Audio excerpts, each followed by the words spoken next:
देखो कौन है, जिंदाबाद।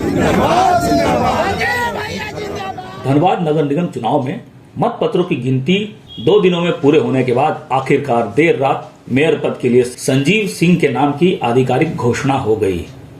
27 फरवरी से आरंभ हुई मतगणना की प्रक्रिया 28 फरवरी को देर शाम तक चली, जिसमें धनबाद के 55 वार्डों के मतदाताओं ने स्वर्गीय सूर्यदेव सिंह के पुत्र सह झरिया विधायक के पति संजीव सिंह के नाम जीत का सेहरा बांध दिया। संजीव सिंह शुरुआती राउंड से बढ़त बनानी शुरू की, जो 10वें राउंड तक जारी रही। संजीव कुल 1,14,362 वोट हासिल कर विजेता बने। दूसरे नंबर पर झामुमो समर्थित उम्मीदवार पूर्व मेयर चंद्रशेखर अग्रवाल को मात दी। चंद्रशेखर अग्रवाल को कुल 82,460 मत मिला। वहीं तीसरे स्थान पर कांग्रेस समर्थित उम्मीदवार शमशेर आलम को 59,069 वोटों से ही संतोष करना पड़ा।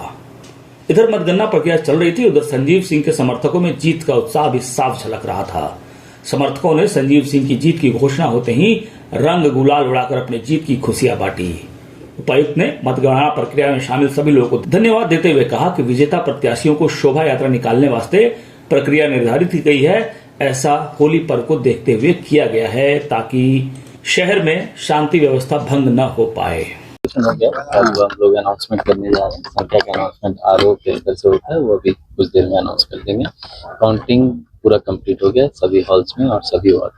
मेयर प्रत्याशी में अभी संजीव सिंह जी का नाम सबसे आगे है, लगभग 32,000 वोटों से। बाकी सेकंड कैंडिडेट चंद्रशेखर अग्रवाल जी से लीड किए। वोट रिजेक्शन बहुत ज्यादा हुआ है और एससीसी का जो गाइडलाइन है उसको 5 कंडीशन है कि स्टैम्प 2 नहीं होना चाहिए, ब्लैंक नहीं होना चाहिए, अंगूठे का निशान नहीं होना चाहिए, किसी अन्य तरह का मार्क नहीं होना चाहिए, जो मतपत्र वो क्षतिग्रस्त नहीं होना चाहिए। इन कंडीशंस को देखते हुए मतपत्र रिजेक्ट हुए हैं। उसका हमें भी अफसोस है, क्योंकि जब वोट पड़ा है तो मताधिकार जो है उसको काउंट भी होना चाहिए। तो हम लोग इसको ध्यान में रखें और आम लोगों को जागरूक करें। आगे बैलेट बॉक्सेस से चुनाव बहुत सालों से नहीं हुए हैं, तो लोगों को ये भी नहीं है। और बाकी आप भी समझते हैं कि हर तरह के लोग वोट करते हैं, वोट का अधिकार सभी को है जी। तो इसीलिए वो संख्या थोड़ी ज्यादा रही है, वो हम लोग को भी दिख रहा है। लेकिन सभी जिलों में कमोबेश जो 8% का नंबर, लगभग 6 से 8%, वो सभी जिलों में रिजेक्ट हुए, तो यहाँ भी वही नंबर है। अवेयरनेस की कमी है और बैलेट पेपर भी बहुत बड़ा है, 29 कैंडिडेट हैं, तो देखने में भी समय लगता है। और कई बार जब 1000 लोग आपके पीछे लाइन में हैं तो आप थोड़ी गड़बड़ी में रहती है। इसमें मुझे लगता है कारण होगा, बट मोर और लेस जो काउंटिंग है और जो प्रोसेस है वो बहुत शांतिपूर्ण तरीके से रहा। इसके लिए धनबाद की जनता को और प्रेस मीडिया को बहुत बहुत धन्यवाद। अभी आरओ अनाउंस करेंगे, उनका अधिकार है, वो आरओ अभी तुरंत अनाउंस करेंगे। हाँ, परमिशन के लिए वो है एसडीओ ऑफिस से परमिशन जो नियम संगत है वो ले लेना है। उसके बाद भतीजे वगैरह को लेकर भी कुछ वो तो मनाही है, जैसा सुप्रीम कोर्ट की गाइडलाइन उसके अंदर मनाही है, तो मनाही है। और होली को देखते हुए थोड़ी मैं अपील भी करूंगा लोगों से, थोड़ी सतर्कता रखें और किसी तरह की कोई बदमाशी नहीं हो, उसके लिए मेरी तरफ से धनबाद की जनता को अपील है। और होली को अच्छे से मनाएं, सौहार्द का परिवार है, भाईचारे का त्योहार है, उसको अच्छे से मनाएं। देखिए, आज ये मतगणना कंप्लीट हुआ है और तारीख अनाउंसमेंट जो संबंधित अधिकारी है वो करेंगे। मतगणना परिसर का सुरक्षा लगातार आप देख ही रहे हैं, जब से यहाँ मीडिया आया था तब से लेकर के अभी तक सब कुछ शांतिपूर्ण रहा है। किसी प्रकार की कोई इंसिडेंट नहीं हुई है। लोग भी काफी सपोर्ट किए हैं, आप लोग का भी काफी सपोर्ट रहा है। और मैं फिर से अपील करना चाहूंगा कि जो आज के बाद विजय जुलूस निकालने वाले लोग हैं उनसे यही अपील रहेगी कि जो गाइडलाइंस आपको दिया गया है उस गाइडलाइंस के तहत मंडल पदाधिकारी से परमिशन लेके ही निकाले और लोगों के सुविधा का और विधि व्यवस्था का ध्यान रखें। जो भी चीज मना किया गया है उसका उपयोग नहीं करें और बस शांतिपूर्वक विजय जुलूस निकाले जिनको भी निकालना है। होली भी है, बहुत 3 दिन बाद 4 दिन बाद होली भी है, तो उसको लेकर भी हम लोग शांति समिति की बैठक में तमाम दिशा निर्देश दे दिए हैं।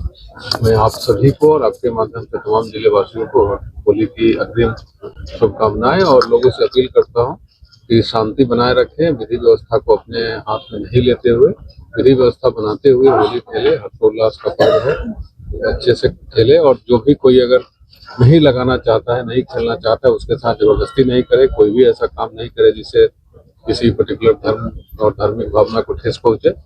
अल्टीमेटली आप ऐसा इस प्रकार से होली खेले कि आपकी होली अच्छे से हो और आपको फिर पुलिस आपके पीछे नहीं लगे। नहीं, ऑफकोर्स हम लोग चाहे वो मतदान के दिन हो या फिर आज हो, लगातार यहाँ 3-4 दिन से फोर्स लगी हुई है। मतदान भी काफी शांतिपूर्वक हुआ। उससे पहले जो कैंपेन है, आज जितने लोग हैं तो इसमें एक एक कर्मी, एक एक अधिकारी, जिला प्रशासन के अधिकारी हो, मजिस्ट्रेट हो, बहुत सारे इसमें बैंक कर्मी, ITI SMB कर्मी लगे हुए थे, PCCL के कर्मी लगे हुए थे, पुलिस के तमाम पदाधिकारी, होमगार्ड, चौकीदार, हमारे जिला के भी लोग थे, जिला के बाहर से भी आए थे। उस सब का मेहनत था। मैं सबको धन्यवाद देना चाहता हूँ। और last but not the least, आप सभी मीडिया के जितने भाई बंधु हैं, धन्यवाद की एक एक जनता, सब लोगों के सहयोग से ही ये संभव हो पाया है। और इस बात से मुझे प्रसन्नता जरूर है कि एकदम ही इंसिडेंट फ्री, काफी शांतिपूर्वक अभी तक रहा है। और मुझे पूरी उम्मीद है कि इसी प्रकार से आगे भी सब कुछ बना रहेगा।